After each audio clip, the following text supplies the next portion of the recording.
now Central Illinois' most accurate forecast with meteorologist Seth Bohnhoff.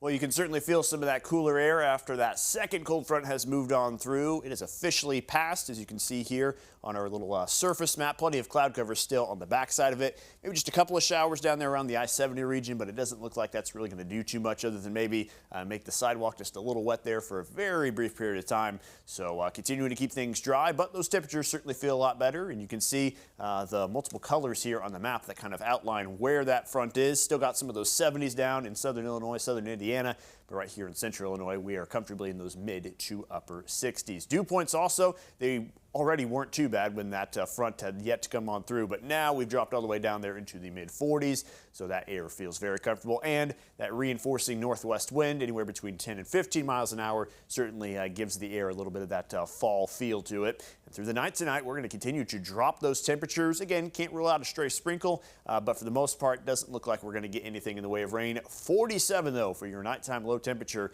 as things are going to be nice and chilly. Let's take a look at your weekend forecast. We're going to have some sunshine here both tomorrow and into the day on Sunday. Temperatures also look very, very comfortable, as we'll see down there into the low 70s and a 44-degree low there Saturday night. So very comfortable fall-like air here as we move forward in time. Future track is going to show that front moving on through here later on tonight. High pressure takes over here to start the upcoming week. That means it's going to be nice and fair here as we get the week rolling. But as that high pressure keeps on off to the east, then we're going to turn that wind out of the south again. And that means those temperatures are going to start to warm up. And you'll see here on the next graphic that those high temperatures, even though they start off pretty humble here in this upcoming week with those low to mid 70s, all of a sudden it's like a switch is flipped and we're going to see those mid to upper 80s return back to the forecast. Same situation with your nighttime lows. Could see some very chilly readings.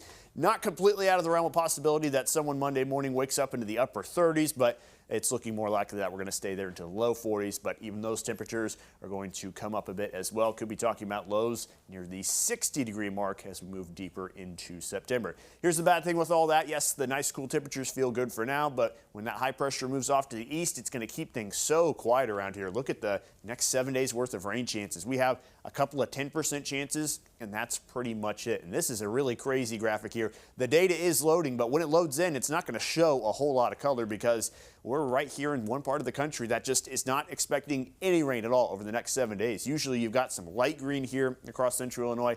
It's very rare that you don't see any color on this map. So 0 inches of rain expected over the next 7 days according to that. Your extended outlooks do keep things a little drier as we move into the middle part of the month and warmer as well. So hopefully we can start to change some of this, but in the next week or two, it just doesn't look like there's a lot in the cards for us as far as that needed moisture is concerned. But those that have been missing out on the summer heat, it will return to some degree. Probably not going to make it back there into the 90s, but those upper 80s are set to make a return. So a little bit of confusion here with the changing seasons, and yet the weather will change and will change back. It's all kind of difficult to keep track of sometimes, especially when you get that first tease of fall air and then you get that summer air back. Kind of hurtful sometimes. It's like decide what you want to do, nature. Right, just back and forth all the time. Hard to keep up. It is. Seth, thank you.